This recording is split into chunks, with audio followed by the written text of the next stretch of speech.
With that, and sincere thanks for the patience, we have quorum of us. I'd like to note some last-minute regrets from Brian, who could not be here. So I can now call the public portion of the meeting to order. Again, we don't have any, so this is being conducted on WebEx, but it will be recorded and circulated after and available. And as the chair of our Governance, Communications, and Human Resources Committee to this hybrid model, which is at City Hall, but on WebEx anyway, you know all of that. So let me begin with an acknowledgement that the land each of us is on as we hold this meeting is the traditional territory of many nations, including of the Credit, the Anishinaabe, the Chippewa, the Haudenosaunee, and the Wendat peoples, and home to many diverse First Nations, Inuit peoples. And we also acknowledge, and I acknowledge, that Toronto is covered by Treaty 13 with the Mississaugas of the Credit. During today's public session, I anticipate this will be a lighter meeting.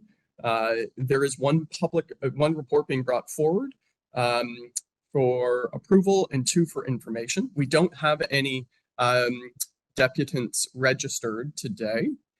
So let me begin with the declaration of conflict of interest. Any members of the committee have an interest, and if so, could you identify the conflict and the nature of it?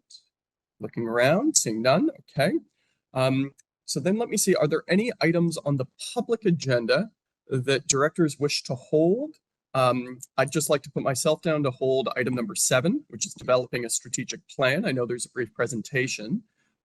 Any of the other items, Marcel, Uba, Ziva, that any of you wish to hold? Okay, so then let me ask for a motion to approve the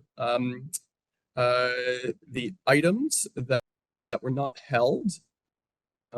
See a mover, thank you, Uba. All those in favor, opposed, if any, that carries. Can I also, I realize I need to confirm the minutes from the last meeting. So I ask for a motion to approve the minutes from the meeting from November 16th, 2023. Thank you, Ziva. All those in favor, opposed, if any, that carries. Okay, so then the item that has been held down is the only item we have on the public agenda, is item number 7, developing a strategic plan for TCHC. I'm going to turn the floor over to our acting VP of Strategic Planning and Communications, Ada. And I know you have a bit of an overview and presentation, and we can open up for questions and comments and all the rest. Great, thank you. Just checking audio.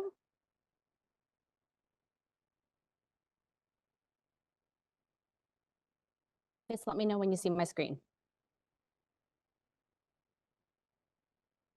Okay. So here today to provide an overview of our 2025 to 29 strategic plan process. So an overview of some of the approach and considerations that we looked at over the past year to get started on this project. We looked first at alignment with the city. So TCHC strategic planning will, going forward, of course, align with City of Toronto's housing goals, focusing on affordability and accessibility. We are also focused on stakeholder engagement, and overall, the plan will involve comprehensive data analysis and stakeholder engagement to inform our decision-making and to inform the final plan. We're looking at developing a plan that is sustainable. So the plan itself will address the housing affordability crisis and will also a path for development within TCHC communities. We're looking for a plan that will be adaptable to challenges. So knowing that there will be things that come along in these years, is ready to adapt in an evolving political, environmental, and working with our operational changes and challenges.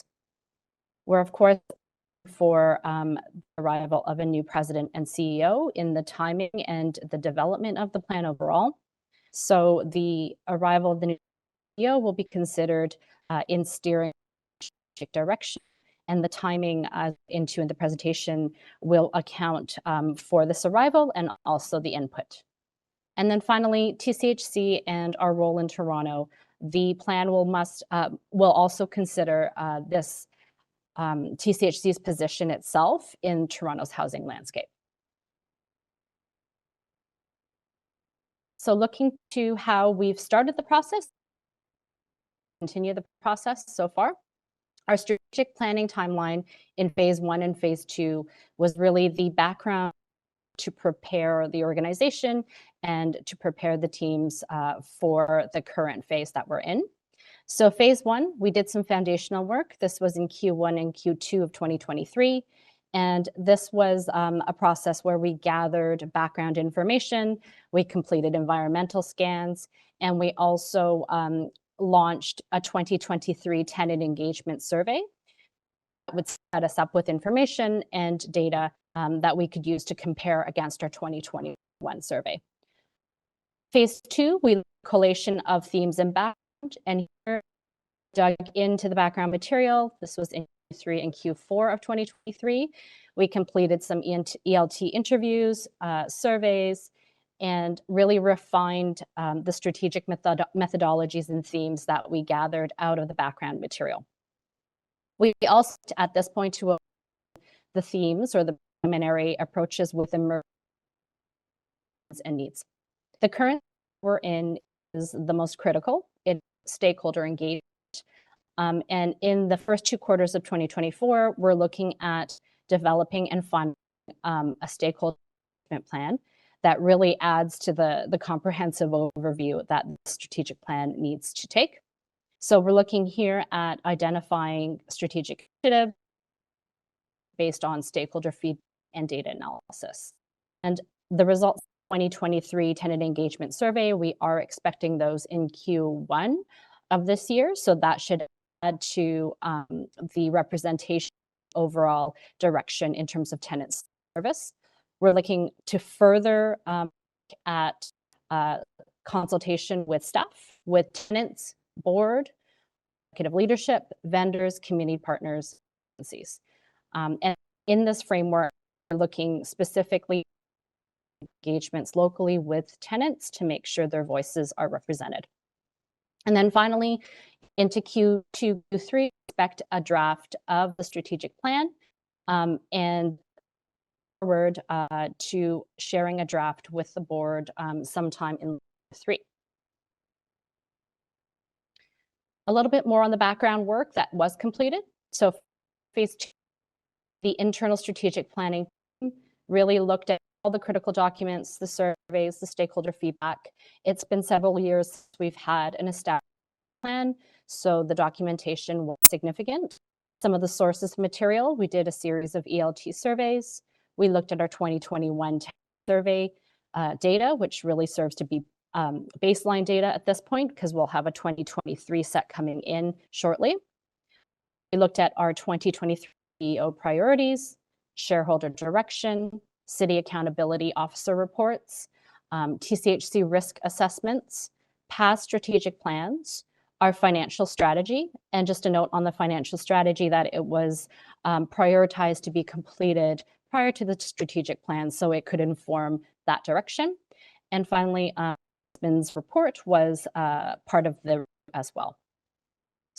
We are currently just coming out of the analysis where we've identified a series of themes, strengths, weaknesses, opportunities, and threats, and analysis to form a stakeholder engagement process. So it was our homework.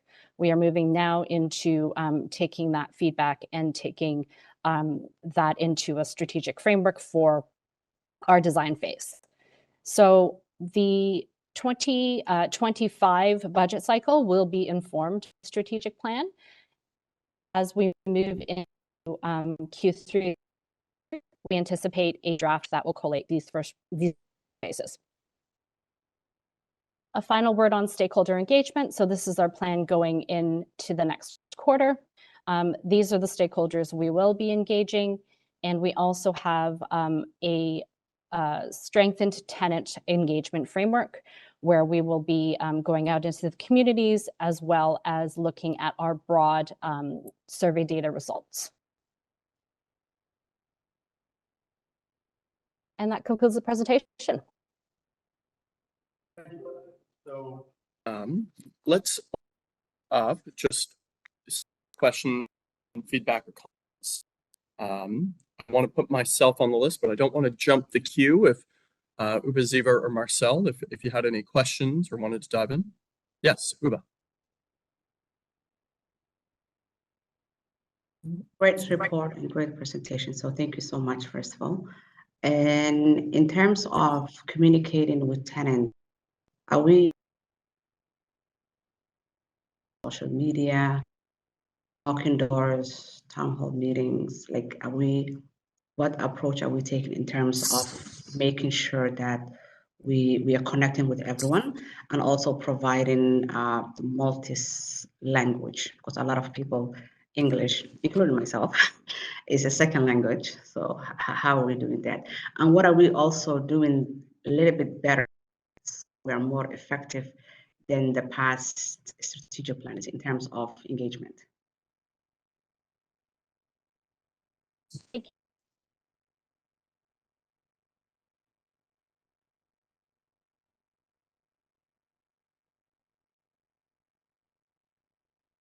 Absolutely, we have channels available that we didn't several years ago.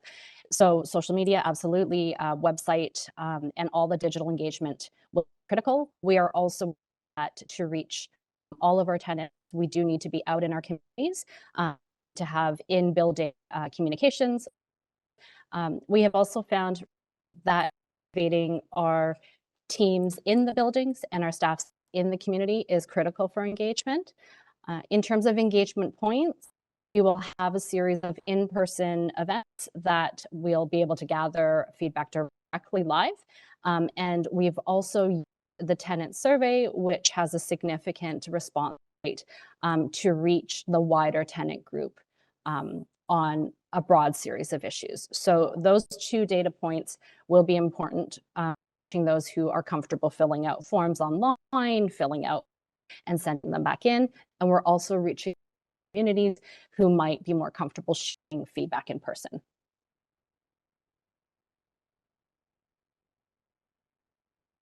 I could jump in on my end. So just remind me and forgive me if I missed it. Is this being undertaken completely in-house, or do we have external support on this? Sure. Echo a little bit. Have completed phase 1 and phase 2 in-house. We are going to be going out for some external consultant support on the stakeholder engagement piece. We found that this the third-party use of a consultant lends to greater transparency, greater sharing, and a more robust final report that only a third can provide. So I think that is that's the phase we're going to be using the consultant support. We're also looking at support in that work to take the strategic plan within the organization from a work planning, KPIs, measuring success perspective, which we want to really prioritize strategic planning. And I completely agree. Very helpful. Proper informed stakeholder engagement, the level of transparency and feedback we get from stakeholders when it's a third party is helpful, but also we're always overworked. And so dedicated focus can be helpful. For that external support, that the provider will be looking to bring on strictly for phase 3 or phase 4 as well? Phase 4 is when we move into development. I guess part of the reason, and I'll just preface by saying part of the reason I asked that question is completely agree with external support for the reasons you mentioned. I'm just hesitant about locking in the consultant who may be tasked with phase 4 development before we have a new CEO, if we're anticipating that external doing phase 3 and phase 4. Mm-hmm. So the timing of the consultant support rolls into the next 6 months, and it will account for the new CEO potentially being on board. We've temporarily slated a update of a draft for end of September, so end of Q3 this year, but open to flexible depending on CEO president's arrival and their comfort level with the strat plan. And the consultant engagement accounts for that timeline as well. That's all. And the other questions I had, you've actually answered, including what we're retargeting in terms of a draft creation. You mentioned, I guess, just a couple, just pieces of, I mean, first of all, from my perspective, as you said, is extremely timeless, just because we need a new strategic plan. But given the changing directions and interest of the city and where to play, given that we will have a new CEO, so it's timely. I think the fact that we are so far advanced through phase 1 and 2 will allow T and the next CEO to hit the ground running. And that's really helpful. So we're not, spending the time doing the foundational work and the collation of things. We can get into the deep dive. So I think that will allow us to hit the ground running. The only thing I would flag is the one thing we want to avoid is being so far along, which the phase anticipate this, but even with the confirmation of who the external consultant is, such that a new CEO, it's great that you've done phase 1, 2, and 3, and I'm coming in at a great time, but I'm not sure is this the right team, like consultant team that is. Scope of the team is to drive all the way through phase 3 and 4. And we're deciding that before the next CEO who that is. Just something to consider. Not direction here. I'm curious in terms of questions on that. I'm just talking it through with you.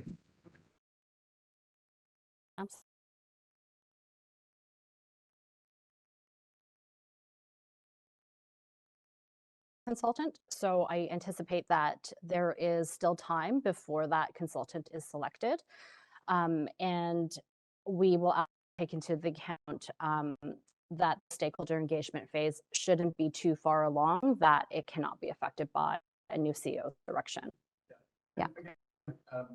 For me, it's less concerned with the stakeholder engagement phase, because I think that's important and necessary regardless, and more if that it's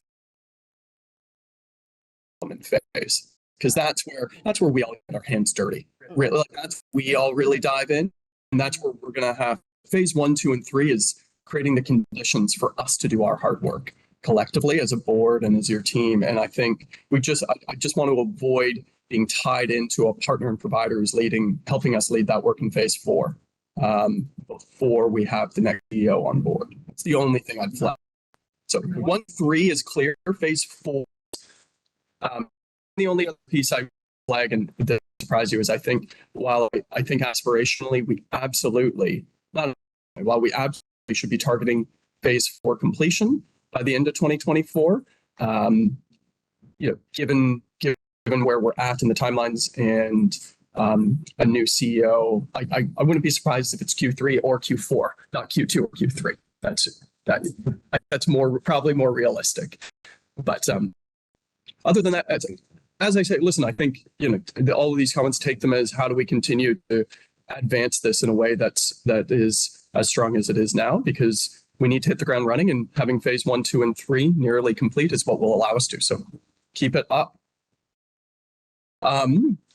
Ziva, I see your virtual hand up. Good morning, everyone. Thank you and your team for the report. I just have 2 questions for you.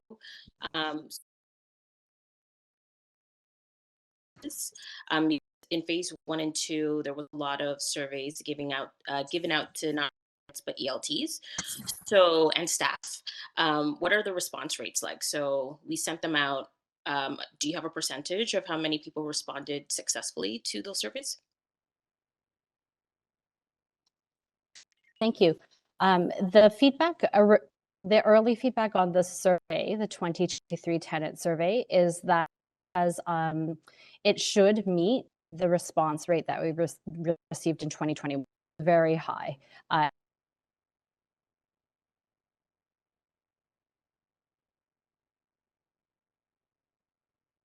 Which means that we've got an excellent representation in terms of tenant response, tenant data, and potentially insights from this data. Preliminary interviews were really dramatic perspective, just to inform the initial analysis and questions that we're going to stake engagement process. But is representation from across leadership and different parts of All right, thank you for that. Last question is regard to page 18. So it says phase 1 and 2 input. You all listed the sources as past strategic plan. I'm just curious on for this time around, I guess, what are we going to be doing different from previous year this year? Is there any difference, or is it going to be the same model? I believe it is. We are going to continue to emphasize the importance of tenant engagement, and as we do have channels and methods to us now that weren't available to us several years ago, so that will make a difference. In terms of themes, I think alignment with this, most recent and a few other approaches there are going to be necessary, change from previous strategic plans. And I also think that going into this session of baseline data, and we have done the homework robustly. So we've spent the time in last year's process to gather and look at history, and also take a quick going forward as we move into the stakeholder engagement process. So it accounts for where we came from, but we'll also look towards where we need to be. Awesome.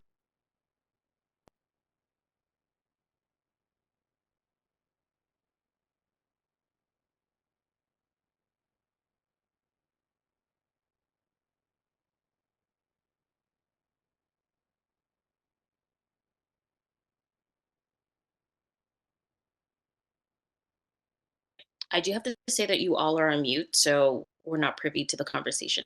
Okay, thank you. I think you might need to repeat, Chair, what you just said. It wasn't recorded. Sorry about that. That is Derek triple duty. One of them is for me, and so thank you to Derek, and my apologies. I had, first of all, I had the first thing, Ziva, and thank you. Please, if ever there's tech issues where we're workshopping here, please do let us know. No, I was just saying, first of all, thank you. Were there any other comments or questions around the table on this item? And I had asked Ada if I could confirm whether there was an update on the status in this process going to the full board, or whether it was staying at committee here. There will be an update to the board. I believe it's the next board meeting. It is going to be there. And also inputs and updates as we go into the next phase of the process. Okay. And so I would just ask some of the feedback you've heard here, just in terms of questions, phase 3, phase 4, if just incorporating that insofar as you can as part of that board update. All right, then a motion to receive this item. I'll move. Thank you. All in favor? Unopposed? Okay, thank you. So that's the agenda. If there are no additional items, adjourn the public portion, and we'll now move into the in-camera. Thank you, Marcel. Those in favor?